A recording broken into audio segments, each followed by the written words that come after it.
Thank you so much. Okay. And as we move forward, we will ask you to please keep your videos off or stop your videos while the presentations are taking place, just so that we can minimize any interference with the presentations themselves. We will have opportunities for dialogue and discussion, and we are going to expect that everybody is going to tap in and feel free and feel comfortable and feel as if you are among family and friends in a safe space to reflect in this presentation. So when it's time to talk, then we'll ask you to share your videos. But until then, it's okay for you to turn off your videos. I feel very contradictory as a professor saying it's okay to turn off your video. But for now, it's okay to turn off your video. Okay, welcome everybody. And with that, I am going to begin The Bell Rings, our highly anticipated and much love went into these presentations today. So with that, I am going to begin our intro.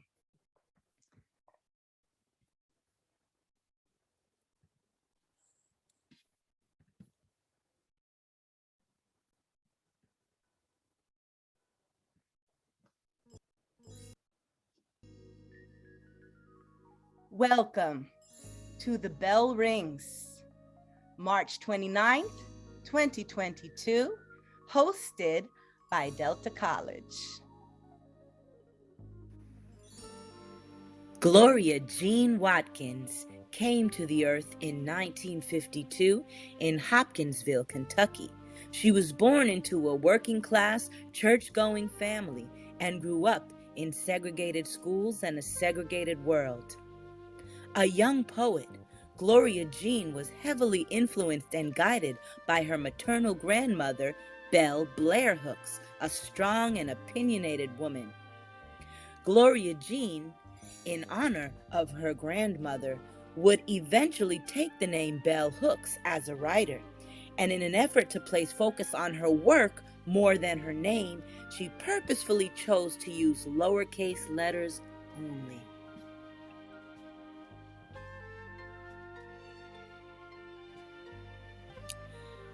As a brilliantly talented young woman, Bell attended Stanford University and earned an MA in English and eventually a PhD at UC Santa Cruz with a dissertation on Toni Morrison. She was rightfully critical of the absence of interest in race issues and gender issues in higher education and scholarly circles. As such, she published poetry and writing focused on the intersections of race, sex, and class, systems of oppression and domination, feminism, activism, and the impact of white imperialist patriarchal domination in daily life. She became one of the leading public intellectuals of our lives and taught both English and African American studies at prestigious universities, including Yale, Oberlin College, City College of New York, and Berea College in Kentucky. Bell began writing Ain't I a Woman? Black Women and Feminism, her earliest mainstream work, when she was only 19 years old. Over her life, she published over 40 books and scholarly articles on topics of masculinity and patriarchy, self-help and engaged pedagogy, feminist consciousness and community creation, representation and politics, and much more. One fascinating fact is that she preferred handwriting her books. In her own words, I like to handwrite because I think differently when I do so. For me, the stages tend to be that I work something through my head and then I start writing it. I always think that part of the genius of Bell Hooks, such as it is that I bring together standpoints that are often not brought together in our nation. You know, I bring together thoughtfulness about race, gender, class when I'm writing about love. I'm one of these fanatic readers. I read a book a day, a nonfiction book a day, and I'm a fanatical mystery reader, and I may read 2 mysteries a day. So I'm always bringing together, not unlike Speaking Freely, diverse ways of knowing. And I think that that has been kind of the mark of Bell Hooks books, that you may be reading all about, you know, Buddhism, then you may read about gangster rap. There may be a whole combination of ideas. And I believe that in our deeply anti-intellectual society, most people read along very narrow lines and think along very narrow lines. So I think that the excitement many people feel when they come to a Bell Hooks book is, God, she's brought together these things that just seem like you would never have put them together.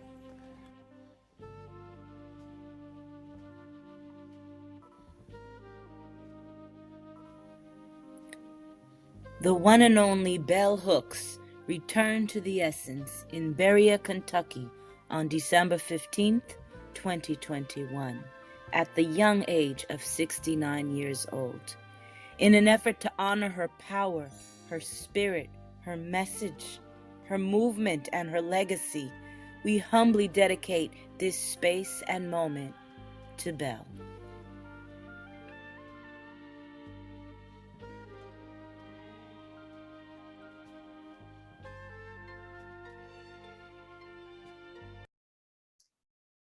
Thank you, everyone, for participating in that short intro. If I may take just a moment as we transition into our very first segment of today, as presented by Professor Julie Jose of Delta College, I would love to ask if anybody would want to either type into the chat or potentially out loud express what is something that may have surprised you from that very, very short introduction to Bell Hooks. You can type it in the chat, or you can, you know, just say it out loud, or raise your hand and say it out loud. I'll say it out loud. I was extremely impressed by her determination and love for reading a book a day. Okay. Never heard that one before. Awesome. Just exciting. Okay. Inspirational. Okay. And that's kind of where I was at, right? A book a day. And she said sometimes 2, right? Unbelievable. And also, okay, what's being said in the chat? How early she started writing at the age of 19. And Lorraine says, I dyed my hair pink and shaved off my eyebrows at 19. Okay, so that's what some of us were doing at the age of 19. I think I was probably getting piercings in places that my parents didn't approve of at that time. Meanwhile, she is writing books and publishing. Thank you so much. Please, Dr. Best Green. I just thought, how beautiful is that at 19, a Black woman in these United States of America was encouraged to know that her words mattered. When she did that at 19, I'm like, so many of us were trying to heal, trying to figure out, like, how can I live? And she had people in her life that were like, yes, you can live and you can write a book in the world. Beautiful. Absolutely. Thank you so much for volunteering that. I absolutely agree. And I like how Clarissa says she hand wrote her books. Okay. Instead of typing in all of this technology that we can just and autocorrect and all that, handwritten books. It would be amazing to see those transcripts of her books, but you know, it's just a beautiful, you know, fact about her life. Did y'all know that she was a Buddhist and such a peaceful person as well? Unbelievable. And Ed Aguilar says he is honored to be a fellow UC Santa Cruz alumni. What are y'all, the banana slugs, right? Yeah, am I right? Go banana slugs. Okay, and I always thought that was so strange. Okay, but okay, fantastic. That's fantastic that you are alumni. You can connect to her then, yes? Fantastic, love it. And Dr. Cheshire is in the house. Love to Dr. Cheshire, representing from Folsom Lake College. Bell Hooks is all about love, and you're gonna feel love today. If you don't feel it yet, you're gonna feel love by the end of today. Thank you so much for sharing, everybody, as we segue into the presentation by Professor Jose. Are you ready, Professor? Yes, I'm going to share my screen now. And thank you so much, all of you, for being here. And real quick, my name is Julie Jose. I teach English at San Joaquin Delta College. I'm also part of the Chicana, Latina Task Force. And I am honored. Bell Hooks is one of my favorite mentors. So now I'm going to share my screen. Okay, let's see here.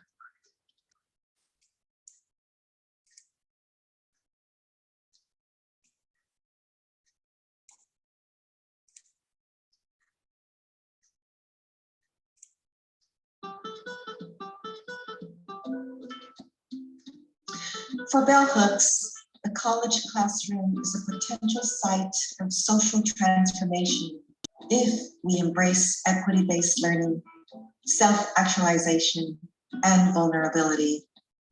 Her philosophy is the understanding of the classroom as a communal space in which everyone's presence is acknowledged and excitement is generated through collective effort. Her hope was for all to reach for teaching to transgress, to read it, to understand how education can be a practice of freedom.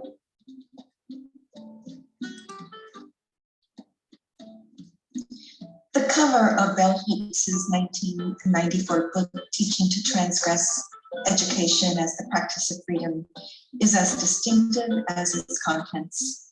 Centered with a bright yellow field is a line drawing of La Escalera, the ladder. La Escalera was inspired by a Mexican card game, Loteria. The green and white reproduction of the card is a fitting sigil for Hooks' influential book. The ladder symbolizes not only step-by-step ascension, progress earned through a combination of patience and aspiration, intentionality and opportunity, but like Loteria, it symbolizes community and excitement.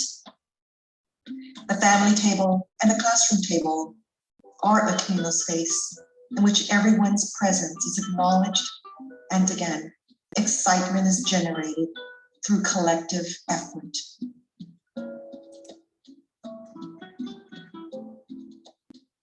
To be changed by ideas was pure pleasure, but to learn ideas that ran counter to values and beliefs learned at home was to place oneself at risk, to enter the danger zone.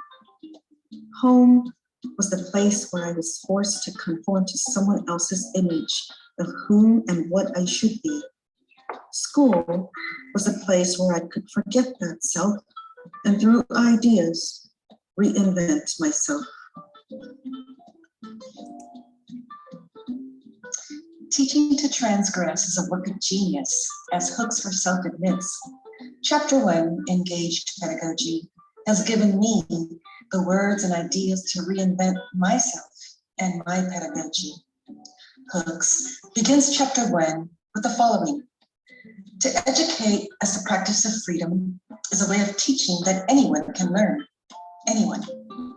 Our work is not merely to share information, but to share in the intellectual and spiritual growth of our students. To teach in a manner that respects and cares for the souls of our students is essential if we are to provide the necessary conditions where learning can most deeply and intimately begin.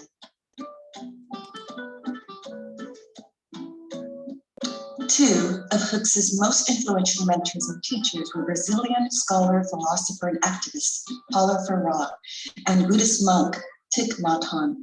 Hooks tells us that, quote, Paulo was one of the thinkers whose work gave me a language.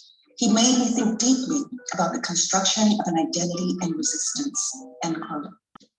Paulo's ideas challenge conformity, calling teachers and students to action and reflection upon the world, a state of critical awareness in order to change the world. For Hooks, Buddhist monk Thich Nhat Hanh's concept of teacher as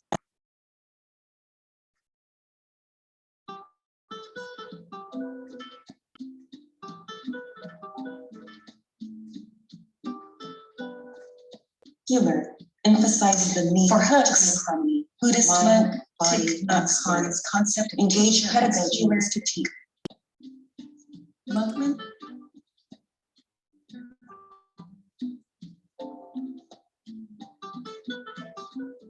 I'm sorry, I don't know what happened. Hooks tells us that No worries. Maybe you can speak to the slides. Sorry. two of Hooks's most influential mentors and teachers were Brazilian scholar, philosopher, and activist Paulo Freire and Buddhist monk Thich Nhat Hanh. Hooks tells us that, quote, Paulo was one of the thinkers whose work gave me a language. He made me think deeply about the construction of an identity and resistance, end quote. Paulo's ideas challenge conformity, calling teachers and students to action and reflection upon the world, a state of critical awareness in order to change the world. For Hooks, Buddhist monk Thich Nhat Hanh's concept as healer emphasizes the need to arouse ideas.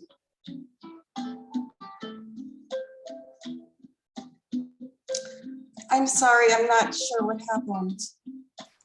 No worries.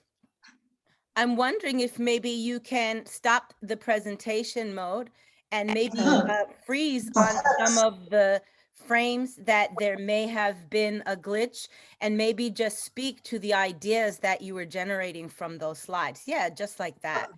Okay, I think I'll do that. Yeah, I am so sorry. I'm not sure how that happened. No worries, no worries. We're family here. Where I left. Okay, yeah, I think this is where I left off. That maybe not here. Okay, introducing Thich Nhat Hanh. Yes. So for Hooks, Buddhist monk Thich Nhat Hanh, concept of teacher as healer emphasizes the need to be in harmony, mind, body, and spirit. Engaged pedagogy is to teach, not merely to share information, but to teach in a manner that respects and cares for the souls of our students is essential if we are to provide the necessary conditions where teaching can most deeply and intimately begin. Engaged pedagogy emphasizes well-being, which means teachers must be actively committed to a process of self-actualization that promotes their own well-being if they are to teach in a manner that empowers students. When education is a practice of freedom, students are not the only ones who are asked to share, to confess. Professors who expect students to share confessional narratives, but who are themselves unwilling to share, are exercising power in a manner that could be coercive. In my classrooms, I do not expect students to take any risks that I would not take, to share in any way I would not share. Many professors bring narratives of their experience into classroom discussions. It eliminates the possibility that we can function as all-knowing, silent interrogators. If the structure does not permit dialogue, the structure must be changed. Since elementary school, Hooks knew the importance of dialogue. Like Farah, she professed, if the structure does not permit dialogue, the structure must be changed. Now, the following images here is example of the result of engaged pedagogy. Engaged pedagogy sets the foundation for social structures, for changing social structures. A not so easy, yet ironically pleasant task. It requires collective effort entering the danger zone. Many are not reinventing themselves, many are not only reinventing themselves in the process, but reinventing their community, their dialogue, the world, creating new ways of thinking and seeing. Hooks tells us that what we do is more important than what we say or what we say we believe. Write this statement down and reflect upon it every single day. Learning new ideas and having a conversation about them is not enough. Acting upon them is necessary, part of being engaged social agents of change. Yet they may encounter values and beliefs learned at home. A risk, yes, but one that beckons much needed dialogue.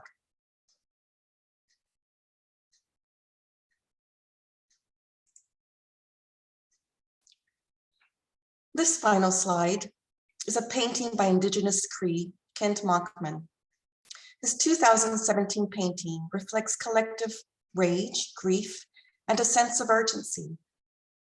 Monkman uses his art to affect social action and change, hoping to drive policy decisions and raise awareness of the many injustices as experienced through the eyes of the oppressed. The painting was dedicated to his grandmother, a survivor of the residential Indian school system. The scene encapsulates the anguish of the all too real history of aggressive assimilation that saw children torn away from their families and taken to residential schools. Now, the painting is quite controversial. So what I'm going to do is place this link in the chat for you to view the painting at your leisure, okay? And that's it. So I apologize. I'm not sure what happened to the presentation. It rather ran smoothly when I did a practice last night. So that's the end of my presentation. There are absolutely no worries to be had over the technological glitches, because your voice, when you read the slides, was so beautifully clear, and it included an element of emotion that we wouldn't have gotten from the recording anyway. So everything is in order and everything is as it should be. Thank you so much for that wonderful and powerful presentation. I would love to invite and to engage everyone in a dialogue about some of the key elements that were presented in Professor Jose's segment. I already see that Delaney had mentioned reflection in the chat, and I posted a question just to get people's juices flowing. I mean, we would love to have this time to hear student voice, and you can either type, but it's even more beautiful if we hear your voice as well. But let's connect to some of that dialogue. Let's enact that dialogue that both Freire and Bell Hooks knew was so critical for learning to take place. So here's a question to throw at y'all. In what ways does or might education lead to freedom? Has anybody here experienced liberation through their education? If so, how? And I would like anybody who wants to speak out loud, let's hear your beautiful voice and your powerful voice right now. And I'm going to post another question in the chat as well. Please, anybody can feel free. How does education lead to liberation? It leads us to better economic opportunities, so we can build that generational wealth that a lot of disproportionately impacted communities haven't been able to. This is one way that we can at least get in there, right? And build our knowledge base and build our employment marketability, right? So that's a way to get more free. Thank you so much for that. Truly appreciate you taking a moment to share, and we have some dialogue going. Vanessa, please. Hello. So in my experience, I think what changed for me when I was actually being taught in high school was my liberating moment when my language and gender teacher told me about all these things that women could be. And from someone who lived a sheltered life, going from school and home, and then just watching nothing but all these Disney characters, all these white princesses, and not really understanding that I could be so much more than a princess. I could be like Princess Leia, a rebel hero. I could be a general and so much more. It really opened my mind to like, well, what can I do? What can I do that can really inspire me and others in the process? Thank you so much for that. Wonderful. I'm so excited to start hearing voices and sharing. Okay, I see other hands that are raised. Let me make sure that I'm getting. Lorraine, please. To just go off what Vanessa said, in my gender and women's history classes or lit classes, realizing that what I feel, my frustrations, my hurdles aren't alone, just not thinking like I'm the only one who's feeling this, feeling validated and knowing that other people throughout history have faced it, being a woman, being a minority, obviously not going through the same things Bell Hooks went through, but just seeing yourself reflected in the writings of other women of color, because throughout most of my education, it was reading what straight white men wrote, you know? So it's really liberating to see yourself reflected. Concur. Thank you so much for sharing, Lorraine. Wendy. Hi. So my opinion on this is that I feel like education leads to freedom by like giving us like we learn in school and we have that knowledge, and that it's like kind of like a key to like guide us through like the world, you know? Mm-hmm. And I also feel like being able to go to school like lets a student like find themselves, like, you know, be able to like realize that they can do more than what they think they can do. Sort of that situation. Absolutely. Thank you so much for your powerful voices. I'm seeing a few comments in the chat.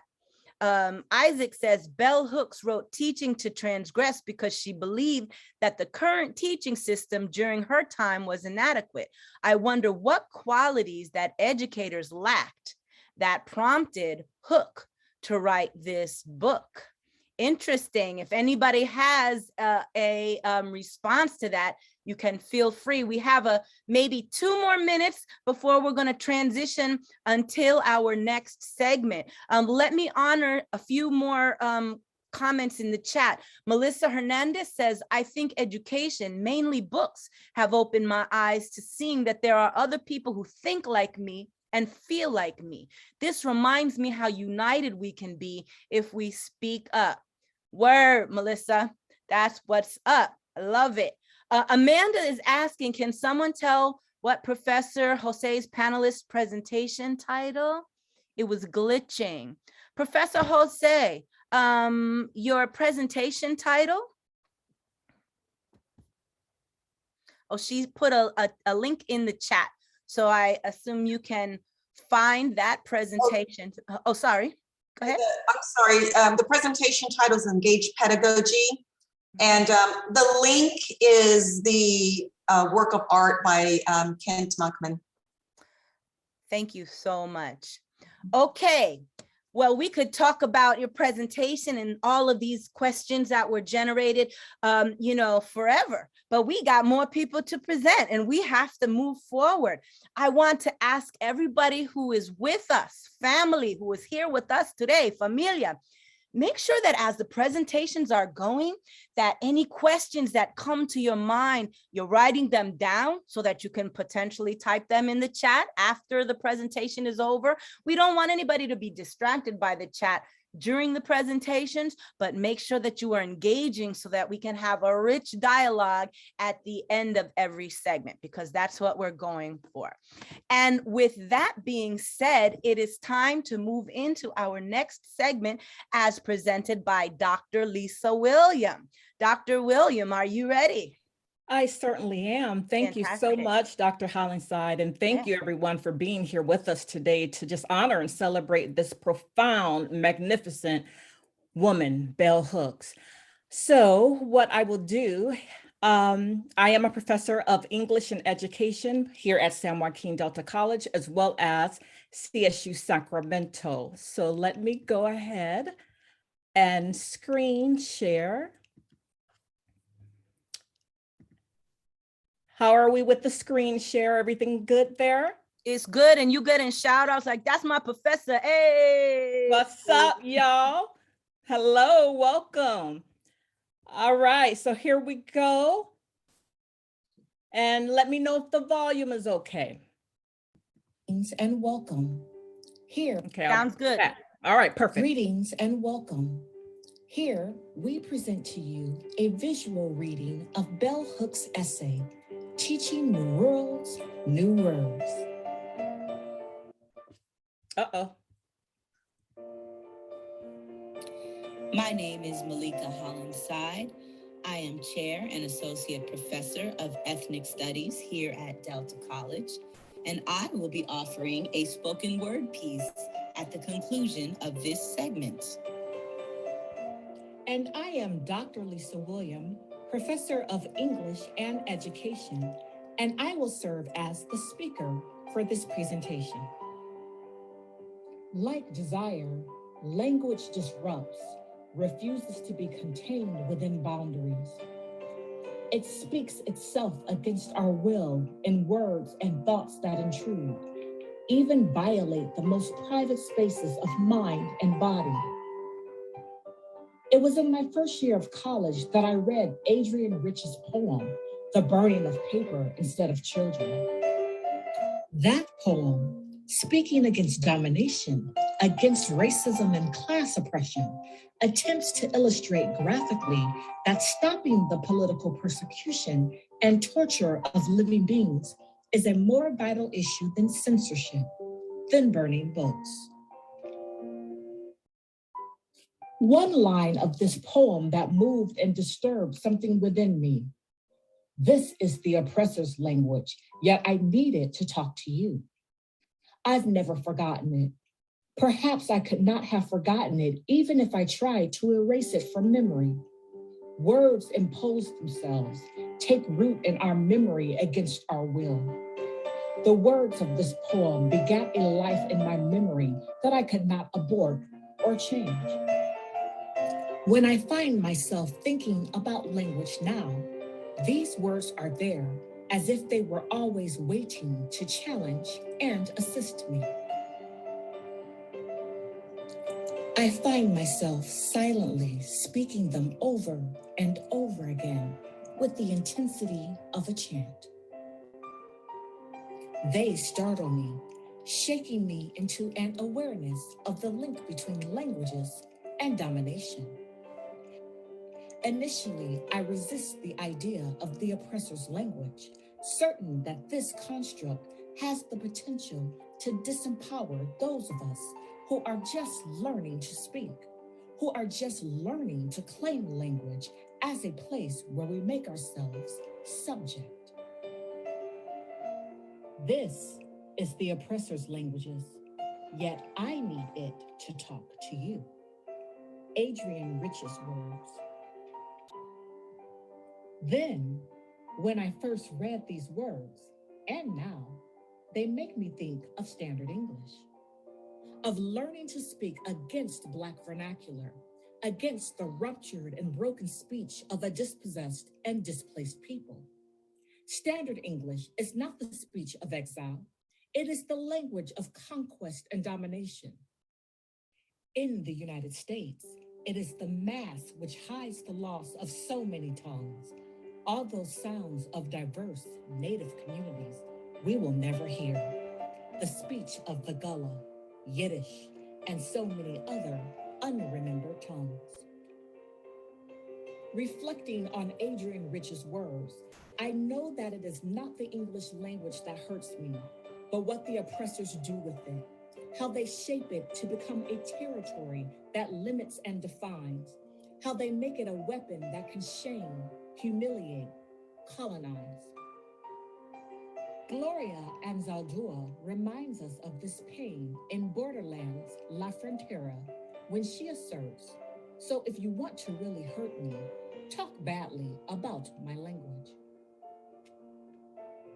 We have so little knowledge of how displaced, enslaved, or free Africans who came or were brought against their will to the United States felt about the loss of language, about learning English. Only as a woman did I begin to think about these Black people in relation to language, to think about their trauma as they were compelled to witness their language rendered meaningless with a colonizing European culture, where voices deemed foreign could not be spoken, were outlawed tongues, renegade speech. When I realized how long it has taken for white Americans to acknowledge diverse languages of Native Americans, to accept that the speech their ancestral colonizers declared was merely grunts or gibberish was indeed language, it is difficult not to hear in standard English always the sound of slaughter and conquest. I think now of the grief of displaced homeless Africans forced to inhabit a world where they saw folks like themselves inhabiting the same skin, the same condition, but who had no shared language to talk with one another, who needed the oppressor's language. This is the oppressor's language, yet I need it to talk to you. When I imagine the terror of Africans on board slave ships, on auction blocks, inhabiting the unfamiliar architecture of plantations, I consider that this terror extended beyond fear of punishment, that it resided also in the anguish of hearing a language they could not comprehend. The very sound of English had to terrify. I think of Black people meeting one another in a space away from the diverse cultures and languages that distinguish them from one another, compelled by circumstance to find ways to speak with one another in a new world where Blackness or the darkness of one's skin and not language would become the space of bonding. How to remember to reinvoke this terror? How to describe what it must have been like for Africans whose deepest bonds were historically forged in the place of shared speech to be transported abruptly to a world where the very sound of one's mother tongue had no meaning. I imagined them hearing spoken English as the oppressor's language, yet I imagined them also realizing that this language would need to be possessed, taken, claimed as a space of resistance. I imagine that the moment they realized the oppressor's language, seized and spoken by the tongues of the colonized, could be a space of bonding, was joyous. For in that recognition was the understanding that intimacy could be restored, that a culture of resistance could be formed that would make recovery from the trauma of enslavement possible. I imagine then Africans first hearing English as the oppressor's language and then rehearing it as a potential site of resistance. Learning English, learning to speak the alien tongue, was one way enslaved Africans began to reclaim their personal power within a context of domination. Possessing a shared language, Black folks could find again a make community and a means to create the political solidarity necessary to resist. Needing the oppressor's language to speak with one another, they nevertheless also reinvented, remade that language so that it would speak beyond the boundaries of conquest and domination. In the mouths of Black Africans in the so-called New World, English was altered, transformed, and became a different speech. Enslaved Black people took broken bits of English and made of them a counter language. They put together their words in such a way that the colonizer had to rethink the meaning of the English language. When the slaves sang, "Nobody knows the trouble I see," their use of the word nobody adds a richer meaning than if they had used the phrase no one. For it was the slave's body that was the concrete site of suffering. And even as emancipated Black people sang spirituals, they did not change the language, the sentence structure of our ancestors.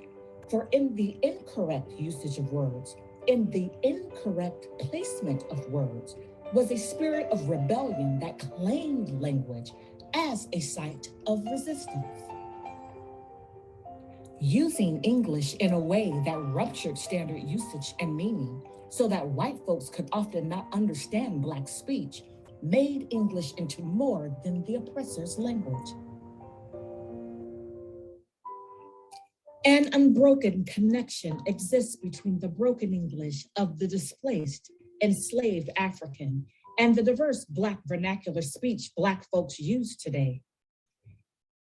In both cases, the rupture of standard English enabled and enables rebellion and resistance.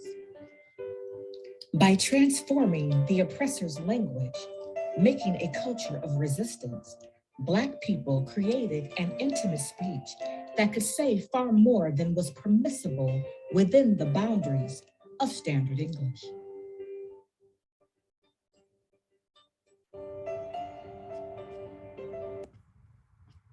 Okay, and if we could just, show our faces and give some snaps, okay, for a masterful way of presenting text through such beautiful imagery and so powerful. And I'm hoping there's, oh my gosh, for days we could have feedback and commentary about that piece alone. And we will welcome dialogue and commentary in just a moment. If you could hold your questions and your thoughts for a moment, type them into the chat.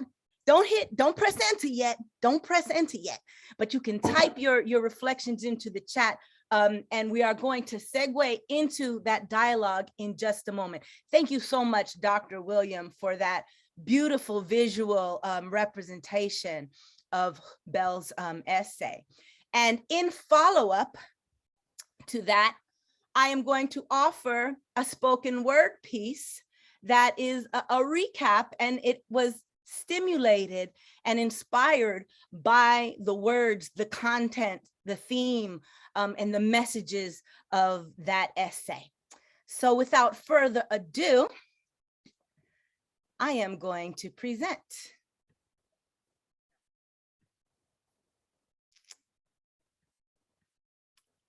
Thank you for your patience with our technology. And again, this poem is in the spirit and honor of the very vernacular that disrupts the colonizer's language. Some of y'all gonna feel me. Some of y'all might be a little lost, but hang in there, fam, because we're gonna get through this. And here we go. As we marinate a sec on the knowledge Belle was spitting, let's chop it up and think about just how hard her words was hitting. The language of the oppressor, man, that's so dang deep.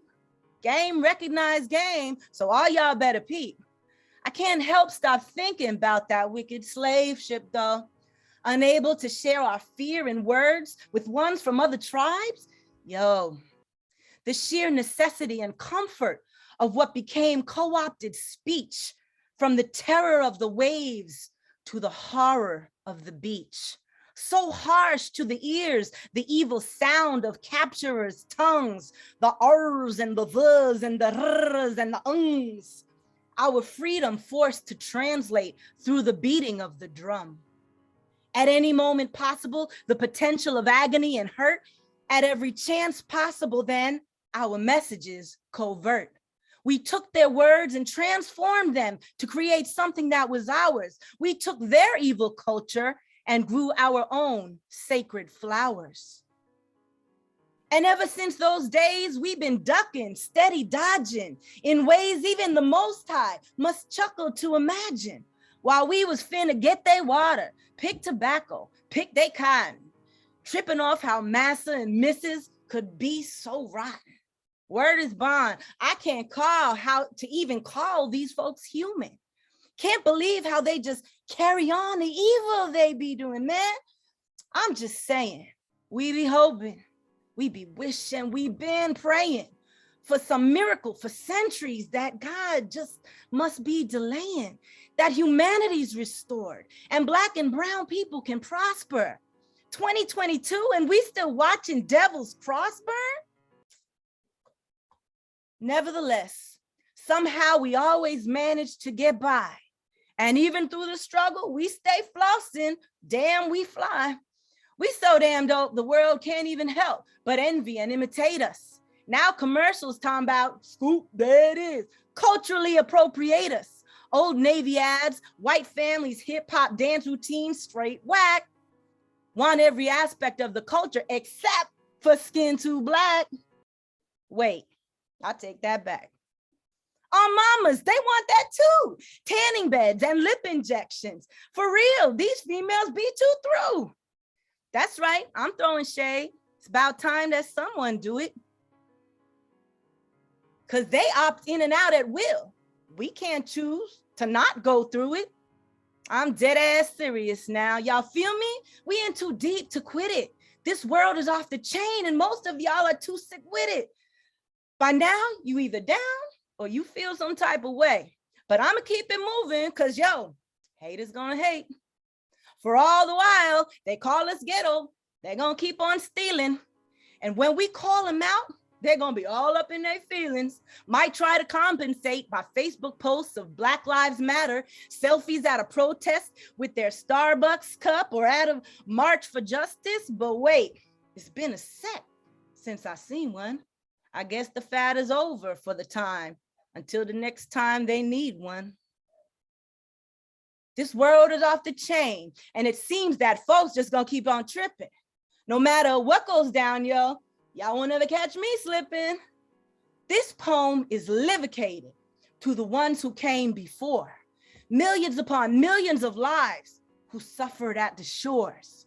Don't let television fool you or take Waynology harm your mind. Remember, politics and politicians want you blind. Down pressure keeps us shackled. It could never bring us up. Peace to all my peoples who stay down no matter what. I appreciate love the chance to get to break down what's at hand. In my own words, to your own ears, I hope you can overstand. Peace, power to the people.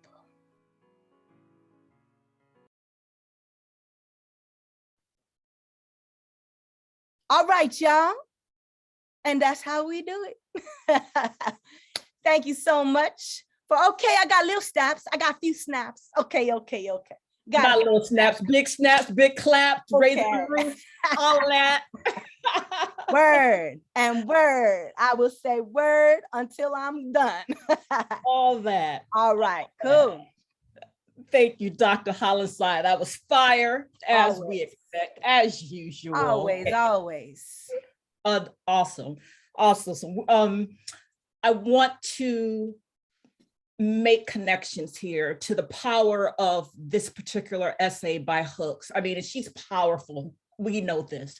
For those of us who have spent a good portion of our lives studying her life and her work, her passing, her transitioning to the ancestor realm took us by surprise, and yet we're so blessed and honored to have the legacy of what she's been able to teach us. I feel like I'm a student of Bell, though I've never met her, but I feel like I know her. And when she published Teaching to Transgress, 1994, it was the same year that I had finished my master's degree. And the words on the page resonated so deeply with me because it was at that time that I was finishing a master's in education, emphasis teaching English as a second language, the first and only African-American at the University of San Francisco in that program. And when I entered that program, I had professors who were surprised that an African-American woman would be pursuing the teaching English as a second language emphasis, because of course, why would that resonate for me was one of the questions asked by the coordinator of the program. And fascinating, the conversation with this particular professor and wanting her to understand, well, don't you understand and know the history of Black English vernacular, African-American vernacular speech? And my thesis technically focused on those very issues. So it was focused on the history, the origin, the West African origins of African-American vernacular English. That was my focus. And so that being said, Bell's words, those 13 words, this is the oppressor's language, yet I needed to talk to you, not only spoke to my academic mind, but it also validated and spoke to a family narrative, a cultural narrative, an experience of being Black and other minoritized populations living in the United States and living in colonized spaces where in order for your survival, you have to acculturate, maybe not assimilate, but acculturate in order to survive within this particular context. And so a couple of comments I'd like to make without taking too much time, because I could go on at length, but there are a few quotes that I want to share here besides the power of the statement, this is the oppressor's language and I needed to talk to you. Language is a chief vehicle for deploying power, whether constructively or destructively. We know it's a social asset used to benefit some, privilege some, and disenfranchise the powerless. And another quote, Gloria Anzaldúa, if you really want to hurt me, talk badly about my language. And she speaks about ethnic identity being the twin skin to linguistic identity. I am my language. We are our language, right? And she speaks about that in Borderlands La Frontera. So those two quotes and Hook's words are profound for me for so many reasons, because we enter spaces in which people are invalidated based on their identities, based on how they use language. And that's a tension as a language teacher that I grapple with daily, because I understand how incredibly important identity is tied to memory, it's tied to cognition, it's tied to emotion, you know. And what's really fascinating about this, you really want to know how an individual speaks, piss them off. Tap into the heart of who the person is, and you're going to get that true speech. Rapid fire off the tongue. You want to hear it? Here go, right? So how do we create spaces where we honor the full humanity of people and allow language to come through in an authentic way in our classrooms and our academic spaces and our workplaces, where we're not sitting in these contexts that are contrived, where we're in a mask, playing a game to keep some people comfortable. And who are we keeping comfortable? And for what reason are we keeping certain people comfortable? Why aren't people free to come into the space and communicate in a manner in the space to be heard and affirmed for what they're bringing? But we know that there's the sanctioning that takes place around language, whether it's for students or for faculty who are from marginalized and historically underrepresented and dispossessed communities, right? So you're constantly navigating space. And what kind of space are we speaking about? We're constantly navigating white space in the United States, whether it's a student, staff, or faculty member, right? So I want to give us time for some dialogue around this, but these are issues that I've taught about for years, that I that are near and dear to my heart, certainly because of personal family history, the disciplines that I teach, the types of issues that I believe are important and need to be centered within the context of pedagogy and andragogy. And I think we need to begin to create spaces where we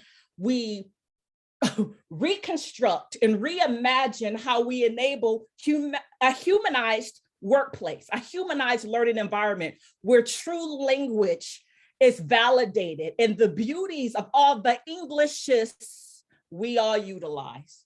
So I'm going to pause there for a bit because I want to get my co-conspirator in on this, and then get other people. Here's what I would love, because we have some questions and y'all have something to say about this.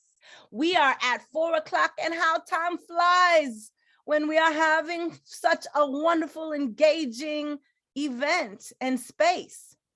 For time's sake, what we will do is honor our Professor Johnston and her presentation, and then we will revisit that for any of y'all who are down. If you really down, we're gonna see who's down, because at 4:30, if you wanna hang in and join in this discussion, I'm gonna be around. I know that Dr. William will be around.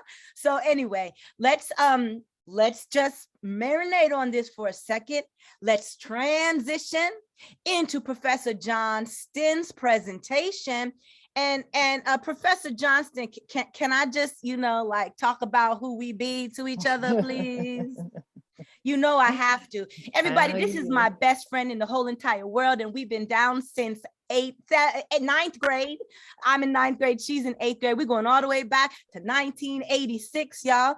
This is my best friend and a prolific English educator from Chabot College. This is Professor Carmen Johnston.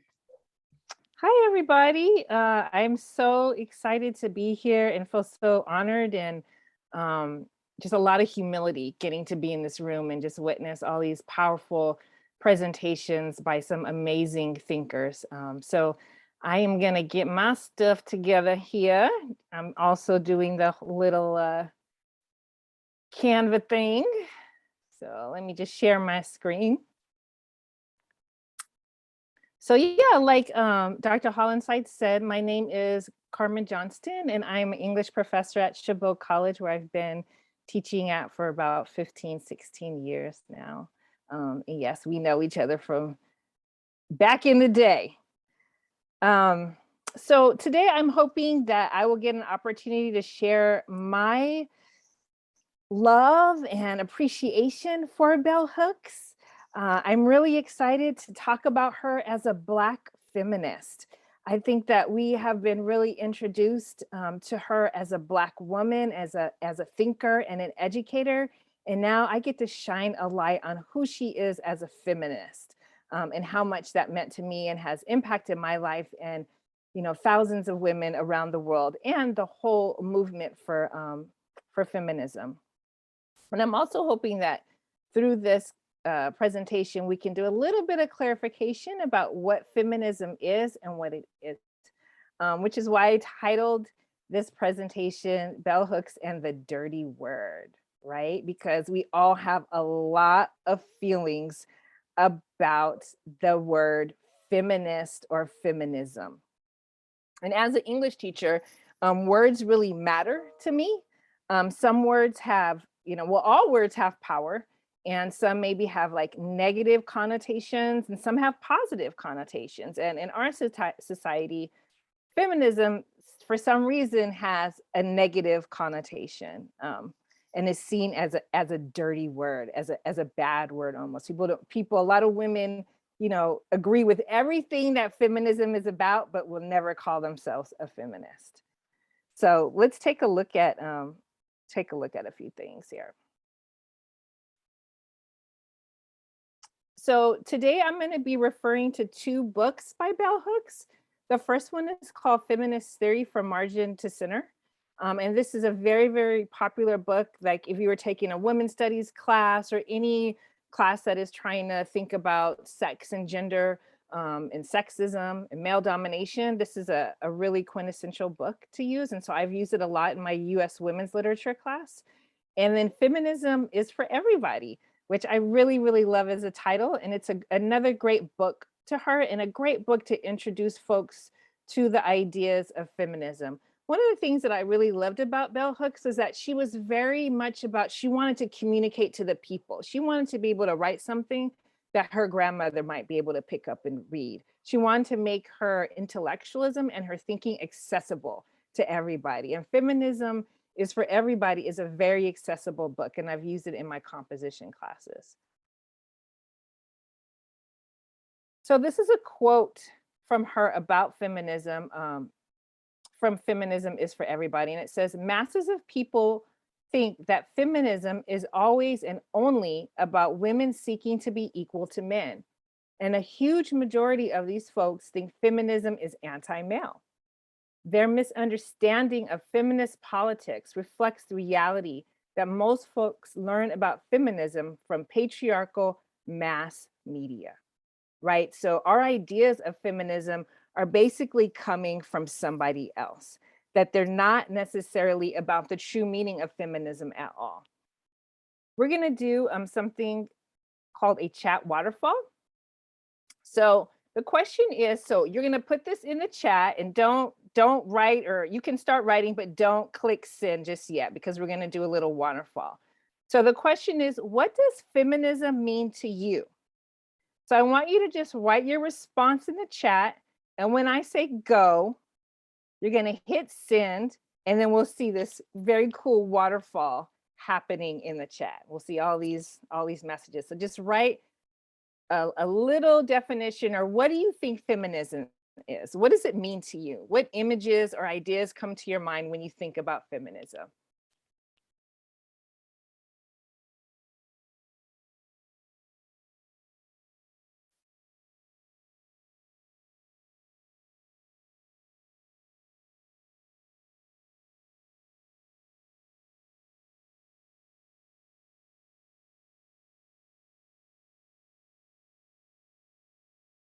I'll just say that one of the things that I love about Bell Hooks is that she's just a badass. I mean, she is not afraid to go up against the oppressor at all, the dominant culture, and to speak out and speak up for what is true. And she was a devout feminist. That was a big part of her identity and a big part of the way that she walked in the world.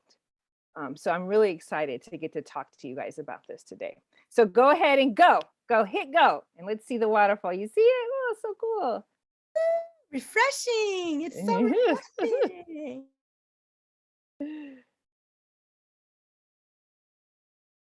All right. Yeah. So we have some really cool talk about interdisciplinary, intersectional approach, having equal rights, right? So a lot of times when we think about feminism, it's about equal rights, equal opportunity, being able to be yourself and do what you want, not being compared to others, right? Freedom, justice, being a critical thinker, independence, motherhood, being a female, being able, the elimination of gender as a category, respect, that all people are equally valuable. Feminism is a fight for gender equality.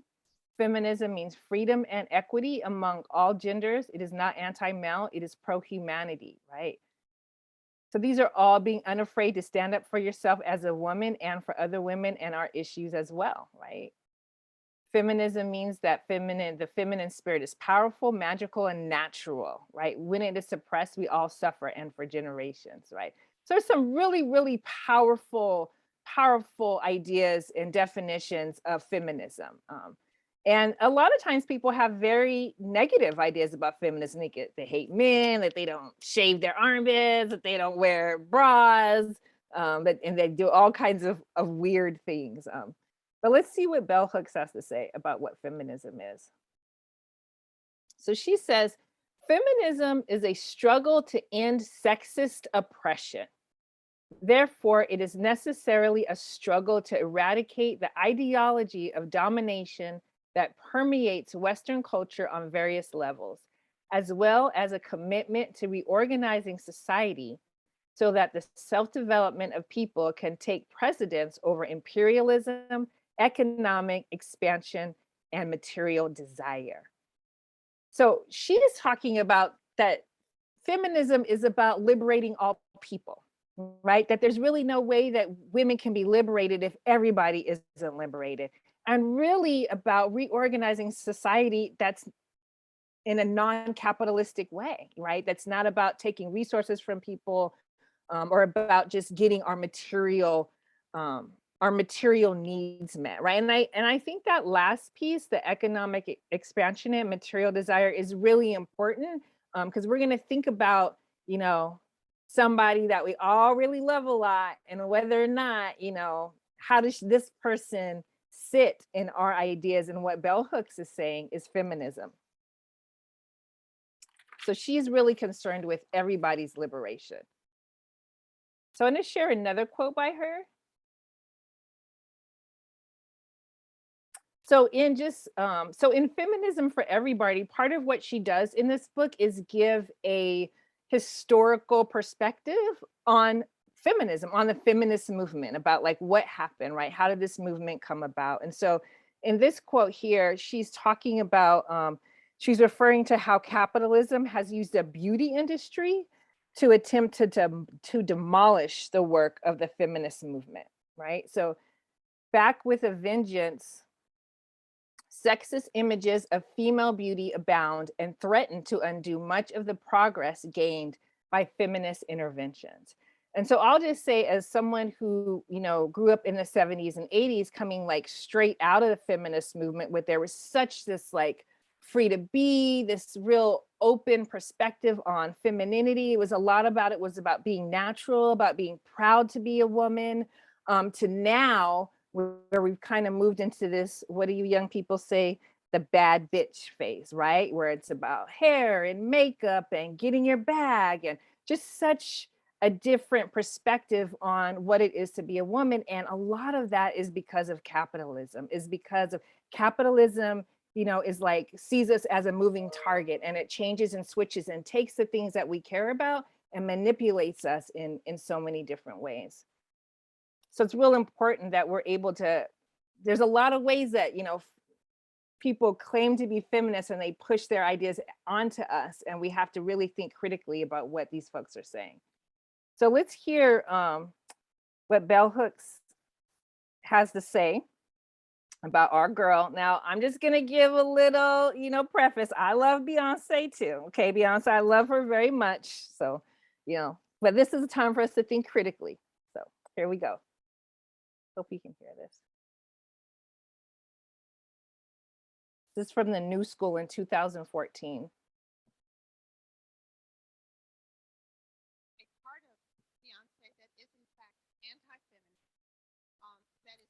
It's really low. In the sense of, especially in terms of the impact on young girls. I actually feel like the major assault on feminism in our society has come from visual media and from television and videos. I mean, just think, where would do we even know of late any powerful man of any color who's come out with some tirade against feminism? The tirades against feminism occur so much in the image making business, in what we see. So this, you know, was an interview from the New School, and she's with a couple of other people, and this was in 2014. So this is, you know, this is post Flawless, right, by Beyonce. It's the post the Beyonce album, and it's pre-Lemonade, right? So I'd be curious to see, you know, how Bell Hooks would interact with Beyonce now. And so when I was thinking about this quote, thinking about that video and looking through her writings, I was wondering, like, well, where is she coming from? Like, why does she think this about Beyonce? And so I just pulled a couple of quotes together that I think help us kind of contextualize why she has this perspective on Beyonce. And so she talks about this whole idea of reformist feminism, and that's the feminism that we're experiencing now.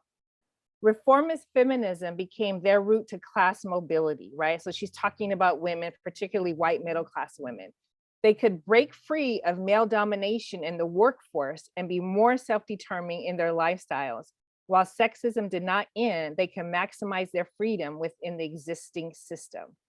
So they didn't really challenge the system, but they figured out how to maneuver in the system so that their own personal lives could go well. So it became less about like all women's lives going well and more about our individual lives going well. So when we talk about women trying to get the bag, you know, or just all the different ways that we might use other women's labor in order to help our lives go better. So if we hire someone to help us clean our house, childcare, right? A lot of those low-paying jobs that are done by women, you know, middle-class women use to help their lives go well, right? And so there's all these, and then that's what's sold to us, that like, that's what being free is. That's what being a feminist is. That's what it is to have all these choices, that now you get to be almost in the role of the exploiter and oppressor. And so it's hard because Beyonce is such a model to us in a lot of ways, but in a lot of ways, you know, she does exploit us. And a lot of her music is about materialism and material gain. And so this is another quote, you know, where she's talking about kind of what women actually do get supported in our society. It is evident that society is more responsive to those feminist demands that are not threatening, that may help maintain the status quo. Particularly as regards work, many liberal feminist reforms simply reinforce capitalist, lateralist values, illustrating the flexibility of capitalism without truly liberating women economically. You know, and there's so many things to say about this. I mean, one thing she talked about in the book is this old school commercial. I know you remember Malika Charlie. I bring home the bacon, fry it up in a pan. You know, this woman's going out to work and she comes home and cooks, and then she makes her husband or partner never forget he's a man, right? So while all these women are going out and working, there's still all this labor that they have to do at home, right? And also this emotional labor for a man. And the feminists, our current feminist movement really struggles to address that piece. And so that's what Bell Hooks is talking about when she's talking about feminism, right? It's not about girl power or, you know, looking cute or being the baddest bitch, that it's really about the liberation of all people and the liberation from sexist domination. And so I just want to leave you with this last quote from her. Again, just to clarify, feminism is the struggle to end sexist oppression. Its aim is not to benefit solely any specific group of women. It does not privilege women over men. It has the power to transform in a meaningful way all our lives. Thank you. Woo! What an enlightenment. Yes? Y'all feel me? I mean, didn't she break it down? Did she break it down or did she not break it down? For those of us who may have entered this space unclear of really what is the point of feminism? Okay, so I'm seeing some wonderful reactions in the chat. Okay, thank you so much for bringing it. Okay, we got a yes, baby. Okay, in the chat. I love to voice the comments in the chat. So powerful. Thank you so much, Professor Johnston. Now, again, there is a dialogue that will rightfully and necessarily follow. But because it is 4:18 and we still have the one and only Elvin Nathan I yield. Jones. I yield. Why? Oh no, because you're in a dance space. So Professor Johnston, I know that you have a time frame and I don't know if you have to leave at 4:30, but thank you so much for your offering and for breaking it down, sis. Thank you so much. We're going to transition into the dance space of dear heart, dear friend, dear loved one, Elvin Nathan Jones, and we will continue the dialogue on all of everything that you heard today following this next segment. Thank you so much, everybody, for your engagement thus far. Hang in there, y'all. Don't let those numbers drop. It's 4:19. We got y'all till 4:30, at least, minimally. Okay, go ahead then. Okay, thank you. Thank you. Thank you. It's an honor to be on this panel. Queen Dr. Malika, Queen Dr. Lisa, I'm a graduate of the Multicultural Education Program 2011. Dr. Lisa was my professor, and Queen Dr. Malika and I go way back to maybe 2004. Four-ish, 3, 4. And then we took Dr. Goodrich's class together and learned all about the Katherine Dunham technique, which is a great tie-in to what I'd like to talk about. Dr. Lisa was talking about language, and one of the ways that African people in this continent were able to communicate was through dance, and dance is as an embodied language. And I really, I want to shout out to my ancestor, Katherine Dunham, right now, because she spent her whole life's work was to travel the Caribbean and to see African people who were dancing and doing dances that they brought and were able to keep in their communities in Haiti through slavery, Haiti and the Cuba, and so I have a dance that I'll talk about in a moment. But the one thing that I wanted to share. Well, let me just say, my name is Elvin Nathan Jones. I use he and they pronouns, and I teach. I'm very privileged to teach at a private high school, middle school, high school here in Seattle. And here I'm in this classroom that I'm transforming. This is the end of my 4th year here. The first class that I taught was called Black Social Dance. They hired me at a quarter-time position, Black Social Dance. Now I'm teaching Lindy Hop and line dance, and a class in the middle school called Performance Dance Skills, and another class in the middle school called Community Modern Dance. And in each of these instances, what I'm trying to communicate and to embody in my work is love. And how can I use love in my practice? Because I was so turned on by bell hooks when I was in grad school and before. I read Killing Rage, Ending Racism, Killing Rage. Anyway, that book in 1997, when I went back to school. I'm a late bloomer. I don't mind saying that. I'm 56 years young today. And I'm here embodying a practice, a lifelong practice of dance, and trying to find context for my dance practice to make sure that it elevates, it liberates, it helps people to understand not only themselves, but the world in which we all reside. And so bell hooks turn me on. This is my presentation, by the way. I'll transfer and show you an example of a dance, but I want to just spit this out. Here's my quote from bell hooks. And I'm calling it in from, here it is, Teaching Community, A Pedagogy of Hope, Chapter 11, Heart to Heart. And she says this, because we should have a definition of love if we're gonna keep going. Where are those hearts at? She says this from her book, and All About Love, New Vision. She says, I defined love as a combination of care, commitment, knowledge, responsibility, respect, and trust. Trust.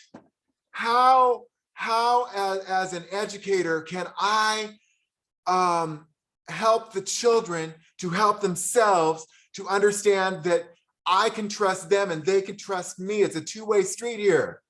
We are moving like this, just like Stacy Lattisaw said, love on a two-way street. Okay, now I want to get to the dance, because this last trimester, we have trimesters here. So I had a trimester long class, 7th and 8th graders, and I'm teaching this class. It's called Performance Dance Skills. I don't know why I named it that. And I was wondering, but I just had to go with it. And so here it is. I'm teaching them in this room how to do a flat back, and all this sort of technical understanding of dance. And I could see them going like this and sort of like, you know, getting sleepy. And then some of the students would pull out their laptops and start playing video games. And I was like, okay, what are we gonna do? What are we gonna do? And so then one day I was like, hey, how about karaoke? Let's have karaoke today. And they said, yeah, all right, Elvin. So they call me Elvin. So then I said, all right. So we got into karaoke. And what did I witness? I witnessed some beauty in action, because the students then were able to show me where their love was, what they were loving in terms of the music that they were interested in. And then they started to do duets and trios. And I was like, okay, here we go. Let's meet them where they are. And so I went, and then we had a Christmas break. And over the Christmas break, I looked at a lot of YouTube videos, and there was a video of a good friend of mine, their child, I think they use the pronouns they, them, but their child every year does a parody of Justin Bieber. Now, I have my own feelings about Justin Bieber, but I didn't, you know, I was like, okay, well, so, but this child did this parody of Justin Bieber and did all these poppin' dances and had the whole thing and the hair and the whole thing. And so I said, so then I showed it to my students when we got back from break, and I said, look at this, here, let's make a music video. I said, let's make a music video. So they said, okay, we'll make a music video. And they, so then they started to, I said, well, we're gonna vote on, we'll do a lip sync, and you make suggestions, you know, we'll take some suggestions. And so then they made all kinds of suggestions. And then we finally, they voted on High School Musical. I had no knowledge of High School Musical. Now, some of the young people in our audience, that you might know High School Musical, but I let the children teach me, because I was just like, I was so curious. They loved it so much. And so we did a whole thing, but then I said, but I would like to teach you a dance that we're gonna insert into this presentation. So I'm gonna show you this dance, but let me just, I wanna tell you, I'm excited. I wanna tell you a little bit about where this dance comes from, because this past summer, I've been, you know, can we just say this once? Pandemic, okay? And changes, and I was just like going through some changes, and I've been locked up in my house. I went and got me a pandemic puppy 2 years ago. Turns out he's 20% wolf, and I had to figure out how am I gonna manage a wolf dog and be in my house and teach. And so then this summer I finally got a break, and I said, I'm gonna take this break and I'm gonna make a line dance. I'm teaching line dance, and we all know the electric slide. You know electric slide. Back it up, drop it down, and you change, hey, and it's a, you work the line dance 4 walls, 1 wall, it changes, another wall, another wall, another wall. But it's not a square, people, it makes a circle, okay? It's an affirmation of love and life. And so I was like, aha, I'm gonna use that structure, and I'm gonna make a dance about the pandemic and my feelings about what's happening here and what I need, okay? So here it is, it's very simple. It's just step, step, it repeats and repeats. Okay, that's just representing embodied language now. This is embodied language, okay? That represents our paths. We're moving from side to side, okay? So we repeat that. You have to, sometimes you gotta repeat stuff, right? So you step, step, goes to this side. And then this is the fun part. You pivot, you gotta pivot, step, pivot, switch. You gotta do it twice. And then you got to shake it on down, shake it on down. Now there's something in the Africanist aesthetic that I learned through my study of Catherine Dunham that's called the get down quality. And you all know this You all know this, black and brown people, you know this, because when you in the club and you're dancing and that beat drops, and what happens? You go, oh, hey, and you get down. You get down. So I wanted to put the get down quality in my dance. So step, pivot, switch, get on down, get on down. The last part is the part where you switch lines. And oh, I wanted to do this at the beginning of my presentation, but it's okay. You pull all the love. You pull all the love. Let me tell you this one little tiny story before I continue. I was watching Queen Dr. Bertice Berry this morning. Y'all know her? She had a talk show in the 90s, and right now, since the pandemic, she just comes on Facebook Live, or sometimes records, and she tells a story a day.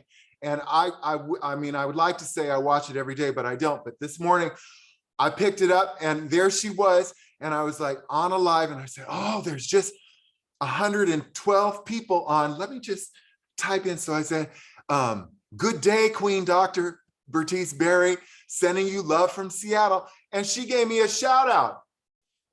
But that's not the point. The point is, what was she talking about? And if you know anything about Dr. Bertice Berry, she's got these big oversized glasses and a close crop head, and she makes her own clothes, and she really is a queen in that regard.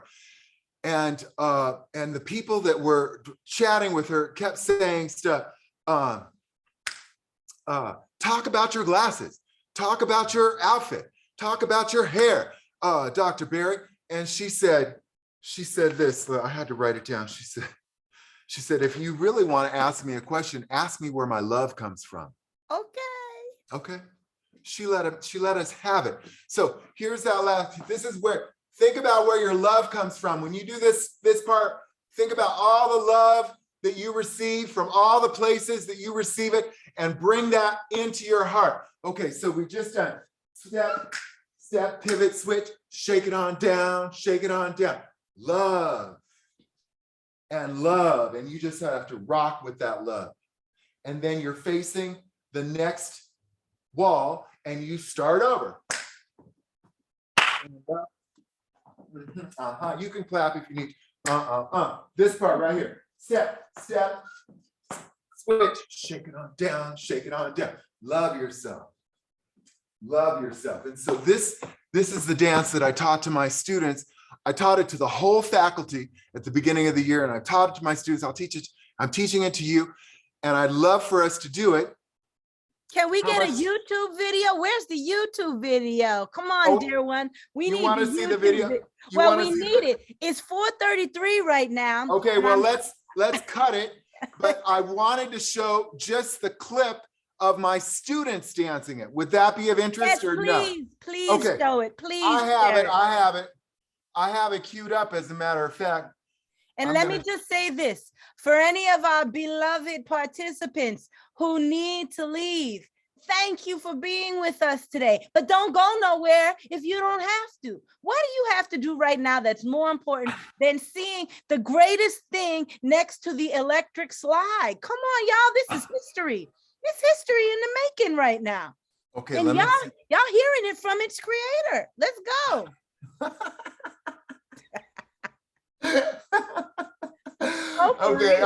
Okay, here it is. These are my okay, this is I think it's hilarious. Okay, here we go.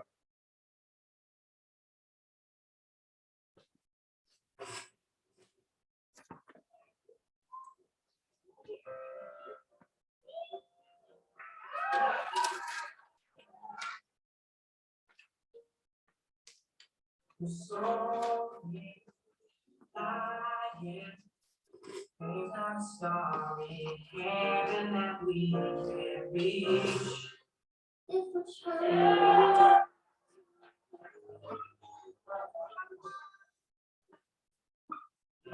The world you see in a way different than who we are. Creating space between us till we're set behind.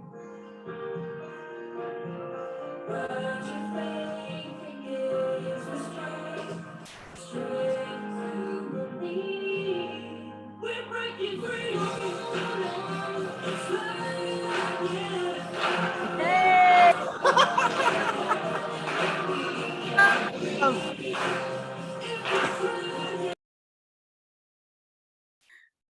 that little shorty, y'all. Look at that little shorty. Oh my God.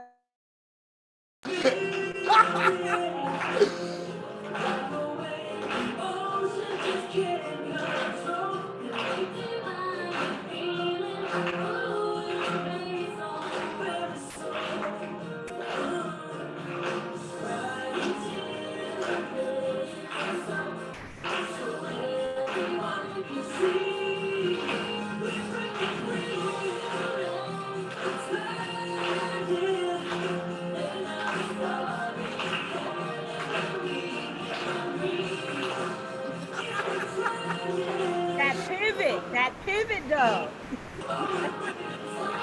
Woo! Love, pure love.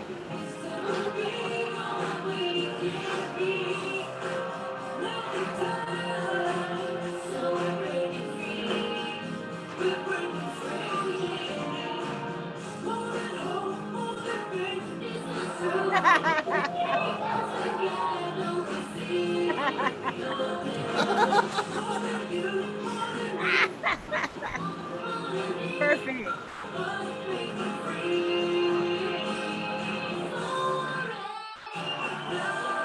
Oh Lord.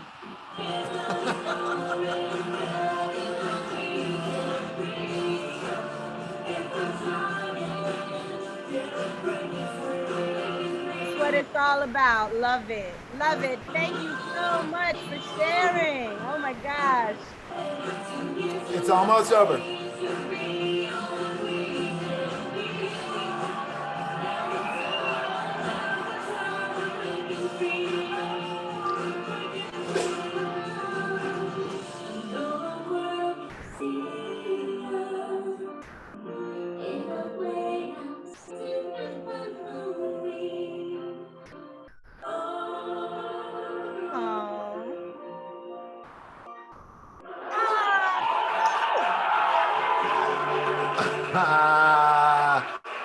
Uh-oh. Okay. Fantastic. Yeah. Fantastic. Could y'all imagine having instructor Professor Jones as your instructor and infusing you with love? What a, yeah, if y'all not feeling an abundance overflowing love in your heart right now, then you must not be human being, because I'm feeling a whole lot of love right now. Thank you so much. It is just absolutely a wonderful way to conclude our event. Thank you so much for sharing the love that you share. Can we just outpour the love right back to you right now? Everybody, please, outpouring of love to Instructor Jones, man. Thank you so much for sharing that. What a wonderful way to conclude with, Belle's work and life and tribute and honor in honor of Belle. Love, just That's love. right. Thank you so much. Thank you. And we are so thankful to the 26 of y'all who are down for the cause and who hung around. We certainly want to offer a space for dialogue from all of this wonderfulness that we've shared this afternoon. I would love to revisit and open this up to my colleagues, to my fam, to revisit some of the questions, reflections on any of the segments that we participated in today. Maybe we can revisit some of the questions, Dr. William, if you'd like to share, because that was a piece that we kind of left hanging. And for everybody who has to go, we honor your time and we thank you for joining us today. And you better believe we're going to do something like this again. You better believe. But Dr. William, would you like to share some points, the slide with the points for dialogue and reflection? And then for anybody who would love to contribute, we want to hear your voice. We value your voice. Maybe we'll keep going for the next maybe 10 minutes or so, if that feels good.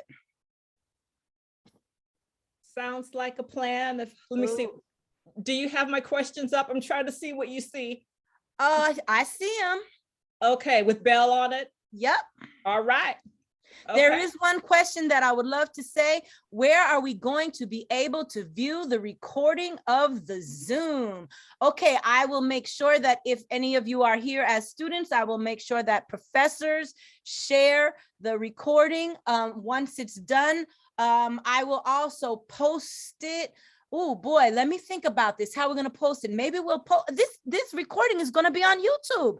Hey y'all, there it is right there. We are going to record it to what is called the Amari series on YouTube. So remember that name, the Amari series, and you can go to YouTube and you'll be able to watch this entire panel presentation. Thank you for asking. The Amari series on YouTube. All right, y'all. As a matter of fact, I'm going to drop the link in right now just so that y'all have it. And in the meantime, we can talk about the questions. All right. You want me to read these off, Doc? Please. Okay, so there are 4 questions just for those who might want to engage around any of this. And again, we're talking about language here. Don't worry about trying to sound a certain way, to engage in a certain way. So there are 4 questions.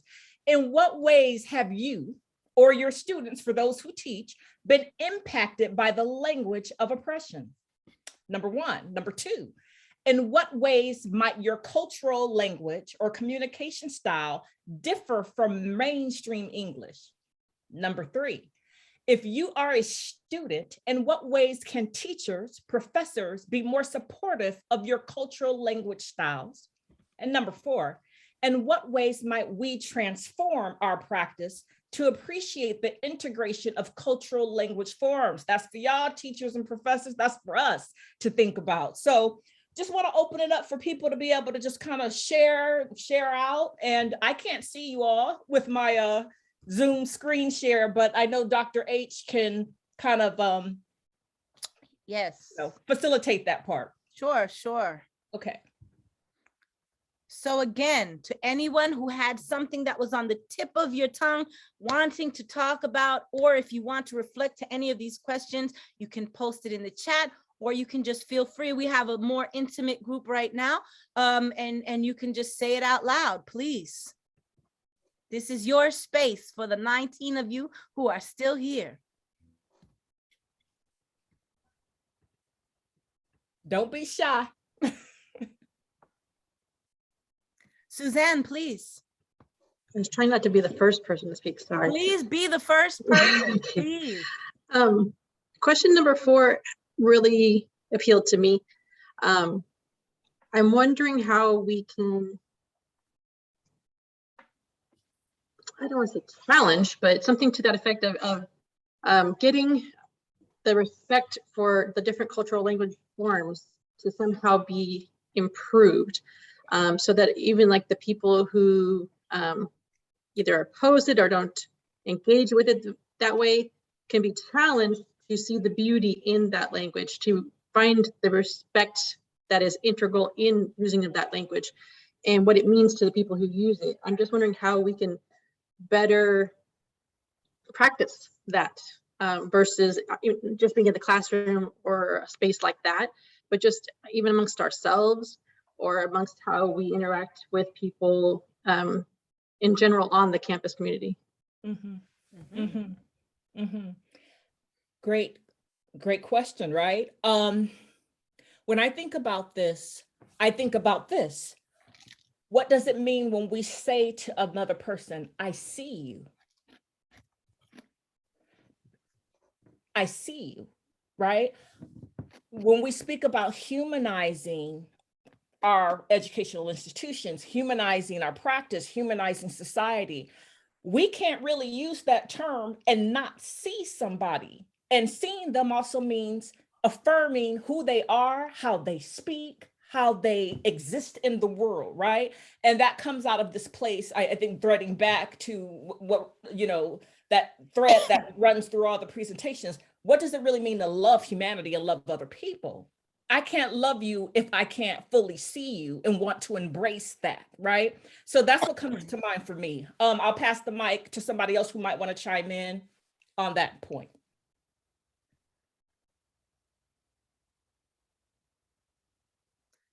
I will say, as an English teacher of many years, I taught high school for 18 years before I transitioned to higher education.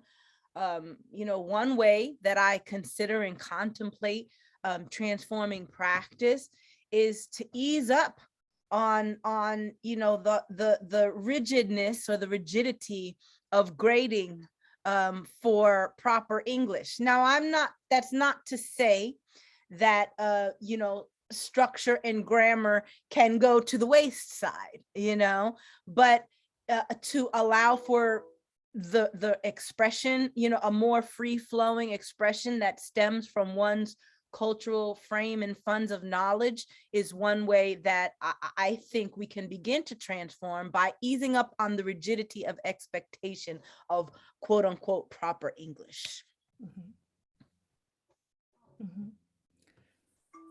And that's a tension, right? Because you'll have many educators who will say, well, I'm preparing them for the workplace. Well, what does that mean? Are you speaking of written language, of discourse in that, you know, in that manner, right? That register? Or are we speaking about what is appropriate for communicating ideas and demonstrating intellect? Because intellect has no standard, right? There is vast and wide, right?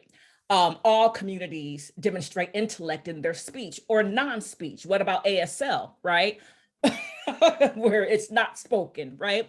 So, or when we see that all throughout institutional spaces, particularly corporate America, non-standard language forms are a commodity that is utilized for profit.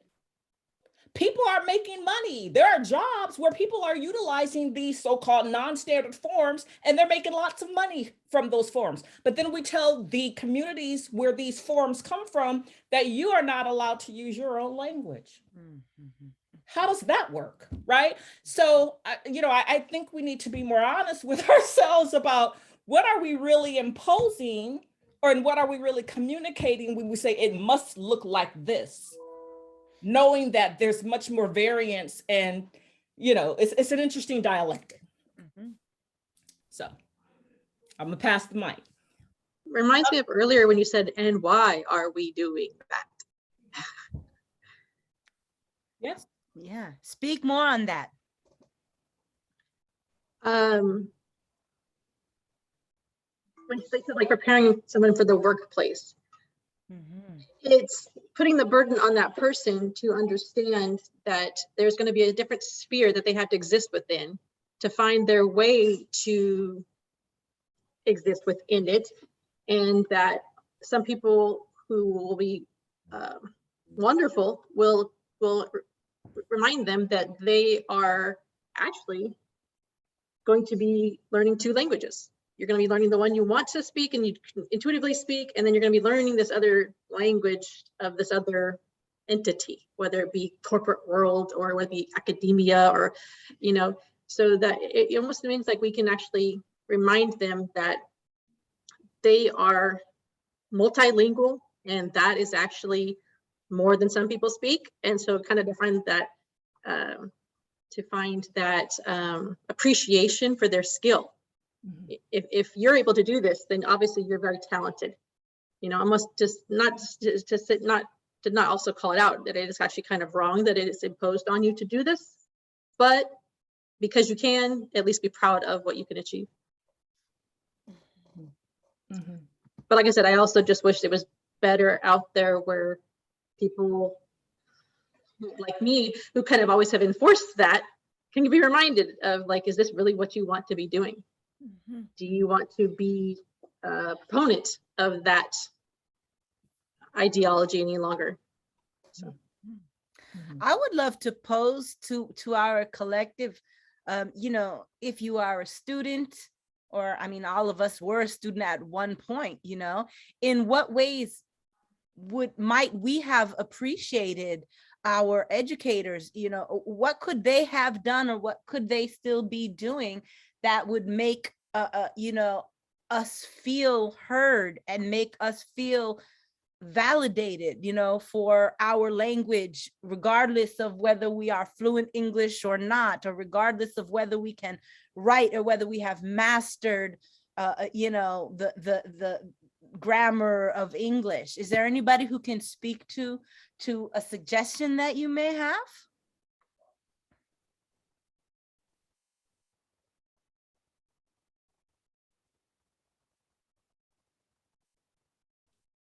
Or maybe we can move to a different question. What I was thinking is I like hearing someone who gets not interrupted when they use anything that kind of has person kind of go, huh, what? You know, like they're confused because they weren't expecting that word or that structure or that grammar.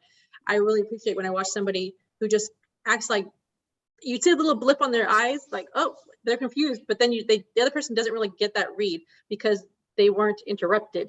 And so the other person just keeps going and flowing and doing their thing. And then I like when the other person kind of just either shows that they didn't quite understand and asks for more clarification to say, I'm the person who has the problem understanding. It's not you who has a problem communicating. But then also I like when they just reuse those words in their sentence. And it sounds really funny because it's not their normal word choice, but it just shows I learned from you and I'm trying to practice what I learned with you because you will be able to correct me if I'm wrong. You know, it kind of reminds me of like when we practice a foreign language with someone, it's the same thing. It's like, this is a foreign language to the person and they're trying to use this word or this different way of conveying a thought. And so I like it when I see people do that kind of humbleness where they never let the other person know that there was some kind of an awkwardness by never calling it out and just showing the humbleness of learning at that moment and then growing from it. So I think it's also important for those of us who are educators in this group at this point, is to also include representations of expertise of professionals in your various disciplines that don't sound like they speak perfect English, that represent a variety of cultures and languages and accents. Because, if as a student in a class, your brain, you make connections and your brain functions differently when you hear a voice that reflects your home culture or the beautiful accent of the people that you grew up with. You connect to that lesson and to those words in a different way. So I think it's important that, we break out of, our box of who we deem experts and include, those individuals that reflect the beauty and the diversity and the cultures of our students so that they will connect in different ways. That's right. And thank you so much, Suzanne, for being the first and the only voice that we've heard so far. There's some really powerful people in the group. I'm wondering if we can open up to just a general reflection on anything that you heard today. It's why y'all hanging in there. We're pushing almost 2 hours at this point. This is fantastic. Nina, would you like to share? I see that you're showing your screen now. Yeah, I just was really blown away by the presentation. I love Ms. Hooks, so this panel was really amazing, and I'm happy that I got to participate as part of Women's History Month. And I really appreciated the specificity to AAVE. There was a lot that was presented that I was not even aware of, and I like to think that I'm pretty well read on stuff, but there's things that I didn't quite understand, and so every time I get an opportunity to learn, I'm excited because it helps move the needle forward for equity for all. So right, thank you so much. And the dance was so cute. Oh my gosh.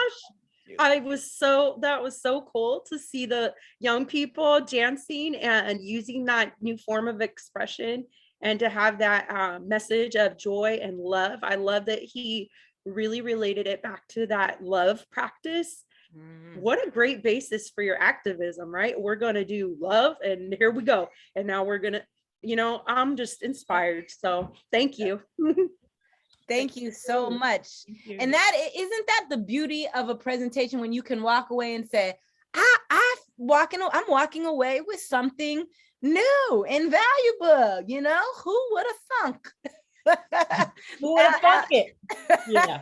After all this time, we can still learn something new. But yes, Brother Elvin, it just exudes love. He can't help it. He can't help it. You're gonna feel it. So it was wonderful, wonderful to share. And we might have witnessed history, because the electric slide had to start from somewhere. So I don't know what he's gonna call this. He might have to call it something. Electric love. What you gonna call? I'm gonna call him and say, what are you calling this dance? I want those dance classes at our institution. How cool would that be if we could have that? That would be so great. True. Awesome. Thank you so much for sharing. Thank you. Yes, we're gonna, we got 5 minutes. I think we'll probably shut down at 5. It's been a long day. And y'all are some troopers. I know. I'm These are impressed. soldiers here right now. I'm gonna read what Melissa wrote in the chat. I was saying chat and quote at the same time. There was a quote that stuck with me throughout the presentation. It is the following: never be afraid to reinvent yourself. And I think it is so important to remember that as long as we live, we have the opportunity to make a change within ourselves or within our community. Yes. Right?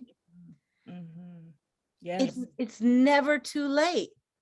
That's the beauty of life. Every minute, every second of breath is a new opportunity to be a better human being and to be open and to love more, right? That's right. That's what it is to be alive. That's when you feel your humanity, right? Love is the true feeling of being human and being alive.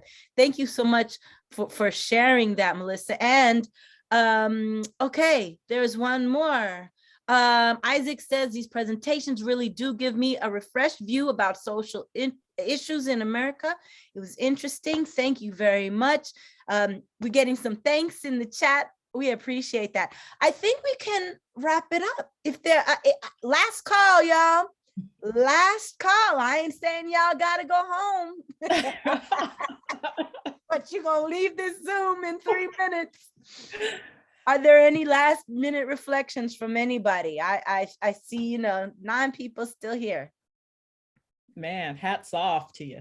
Okay. We have to be here. Okay, yeah, right. Thank you, everybody, for this presentation, being a part of it. We seek to make the ancestor, as Bell Hooks is now an ancestor, in a different realm. And we were seeking to please her and to honor her, because she was concerned that the work would continue. And it is these conversations that will continue to keep her work alive, and to keep her mission and her legacy going. Because even though she may not be with us in the physical, she's certainly with us in the essence and in spirit. And this was the opportunity for that spirit to come alive and to touch everybody. So thank you so much for participating and being part of it. And I'm floating right now. I just might fly out of my room. I'm so energized by everything that just happened. But good. So Melissa, we got a new reader. Okay, let's just say this before we leave. What's a starter book? What's a good starter book for Melissa? What would you say? Oh my gosh. It's hard, right? Yes, it is hard. Are you a student, Melissa?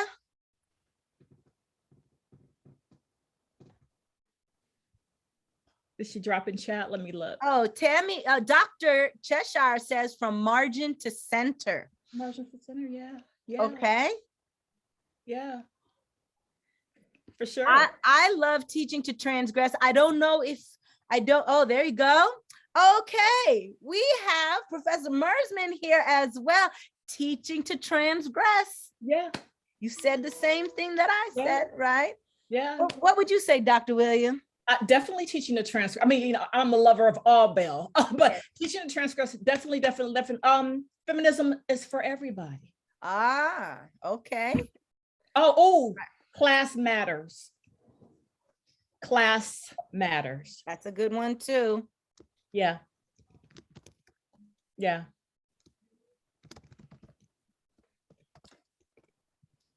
I think Putting once it you in the start, chat.